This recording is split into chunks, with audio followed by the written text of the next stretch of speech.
wenzangu, watumishi wa Chuo Kikuu cha Tumaini Dar es Salaam, familia ya mpendwa wetu Emma Jura, waombolezaji wote, nimesimama hapa kuleta salamu za rambirambi kutoka serikali ya wanafunzi ya Chuo Kikuu cha Tumaini Dar es Salaam kwa masikitiko makubwa kumpoteza moja ya wanafunzi wenzetu.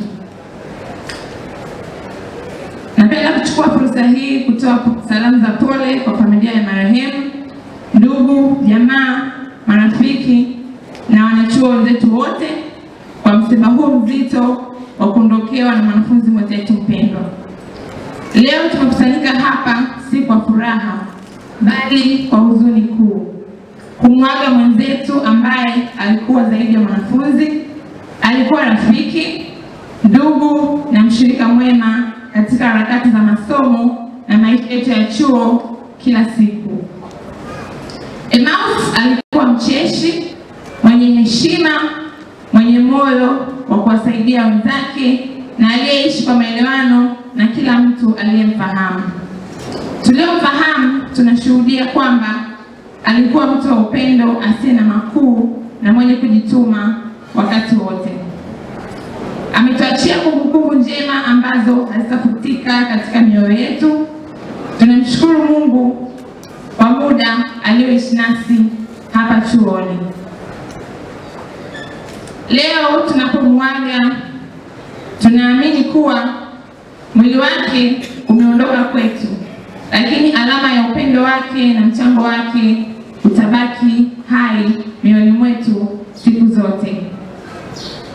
Katika hali ya huzuni kama hii, tunapata faraja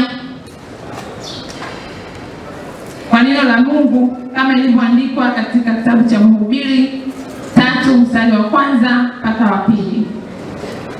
Kwa kila jambo kuna majira yake na wakati kwa kila kusudi chini ya mbingu. Wakati wa kuzaliwa na wakati wa kufa. Wakati wa kupanda na wakati wa kung'oa yale yaliyopandwa. Pia tunakumbushwa katika Mathayo 8 mstari wa 4, heri wao wanaoomboleza. Lakini nikichukua nafasi hii kuzungumzia na mkumbuka kwa sababu Emmaus alikuwa sehemu kubwa ya maisha yetu ya mwanzoni chuoni. Akitokea katika ofisi ya udahili ambayo ndio ofisi ya kwanza mwanafunzi anapojiunga na chuo kupitia, Emmaus alikuwa wa kwanza kutupokea.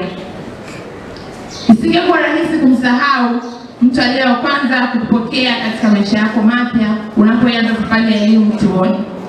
Ndivyo wanafunzi wengi tutakavyomkumbuka Emmaus.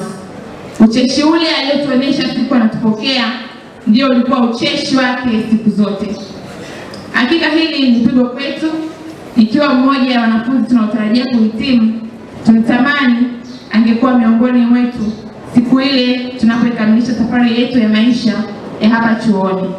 Lakini katika hayo yote tunamshukuru Mungu kwamba muda wake wa uhai aliutumia katika kuhudumia wanafunzi wenzake. Na mwisho napenda kusema, japokuwa mioyo yetu imejawa na huzuni, tumaini letu lipo kwa Mungu aliye Baba wa faraja zote. Tumuombe atupe nguvu na utulivu katika kipindi hiki kigumu. Tunawatakia safari njema wote wanaoelekea Bukoba kwa ajili ya kwenda kumpumzisha mwenzetu katika nyumba yake ya milele. Mungu atangulie na mfike salama. Familia ya Emmaus tunatoa pole sana. Mungu akawe faraja yenu katika kipindi hiki kigumu. Bwana alitoa, Bwana ametoa, jina lake lihimidiwe. Amina. Asante sana kwa kunisikiliza. Asante sana. Samahani, nilisahau kusema sisi serikali ya wanafunzi tunao utaratibu wa kutoa kiasi cha fedha za rambirambi kwa familia ya mfiwa, na kule Bukoba tutawakilishwa na waziri wetu wa Katiba na Sheria ambaye ni rafiki mkubwa wa Emmaus, ndugu Boniface Zakaria. Tafadhali simama. Tutamkabidhi rambirambi yetu na atakabidhi kwa familia. Asante sana. Asante sana kwa salamu hizo kutoka kwa serikali ya wanafunzi wa Chuo Kikuu cha Tumaini, Dar es Salaam. Ili kuwa mwanafamilia bora wa Global TV, usisahau kusubscribe, like, kushare na kucomment.